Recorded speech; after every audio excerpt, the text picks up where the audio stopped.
tey nag suma jigéen ñi nouvelle bu fantastique laa leen indil statut yi yëpp mat na déposé naa projet bi ADPME léegi lu ci des moo ñu étudier ko xanaa neex na leen. dañu bëgg nga may ni ah dañu sonn dañu tàyyi réunion suba réunion ngoon guddi ak bëccëg. mais bu leen wax plus de 6 mois ñu nekk ci réunion xamuñu fan la ñu féete li jëntuñu suñu doom yi li dencuñu suñu jëkkër yi xamuñu ci lan la ñu fee nekk.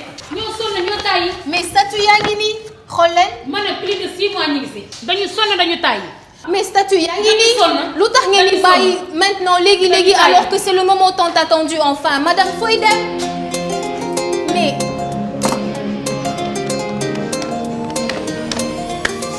500 000 de laal ci man.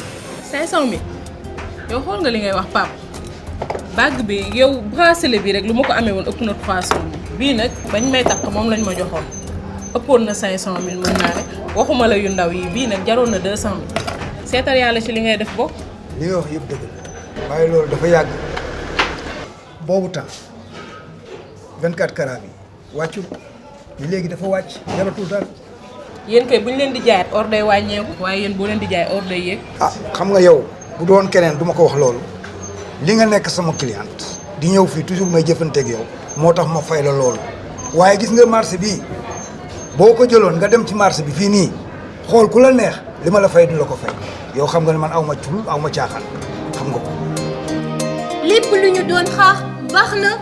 waaw man waaye yow kan nga yab mais man mi ngay waxal nga yab mbaa ñiy toog nga yab mais pas yow mun na ñëw dëkk saa yu ñu xëyee di fori mbuus di fori këyit di ñu bëgg a rey GIE takku tekki ay mbuus lan la mën a tekki nit ci àdduna. mais lu bari la mën a andi dëgg la yàgg na tuuti mais ku bëgg a tekki fii il faut nga may projet bi temps ak bu mu soxla.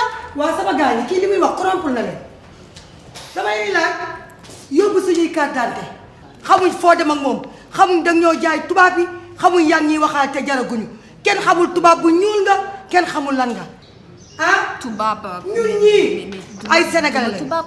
lii nga xam ñun xamuñu ko sama gars ñu dëgg loolu dëgg boobaak léegi ñun sonn nañ ci GIE teg ku dul jeex.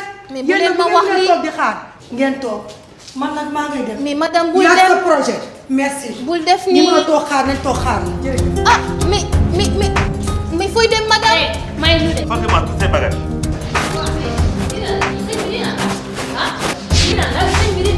na lépp génn aw ma dara lu may wax ak yow waxal ak mais man dama xam ndax huissier ngeen waa ay lan ngeen. yéen ñoo ñu débali di ci comme ça nii dama xam ndax ay sàcc ngeen waa lan ngeen. premièrement tout ça mais xanaa sa ngeen xaar ba Aliou ñëw sama patron. jëlal jëlal. yaa ngi waaw. mais avec nit ñi nga xam ne. waaye nag kon sama waay nga danaa la yokkal danaa la dolli fukki junni 50 000 loolu nag fa laa yem mënul ko dépasser.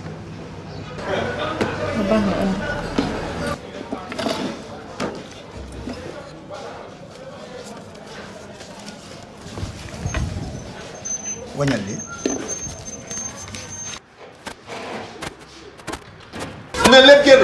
mais xanaa ngeen xaar borom sax bu egsi. waaye fu nga jëmee ni non jaratu waroo ma def fii Badou sama diggante ak yow li aju ci Badou boo faroon say bor li yëpp du jàgg. foo leen di dem la ni madame da ngeen di dem ni bàyyi ma. bu leen def lii lépp pare na projet bi pare na presque nañu xaar ade.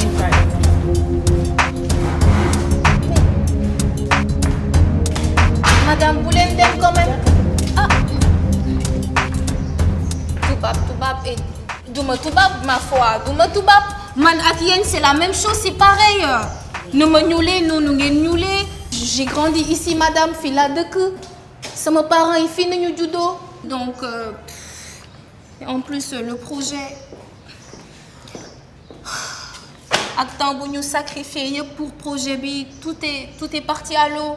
boo fayoon say bor du ñàkk fii. mais du question de fay. doo ma mayoon tuuti rek ma expliqué. 2 mois. xaaj bi yëpp jox naa la ko. télé bi passé 2 mois. mais du question de délai Badou.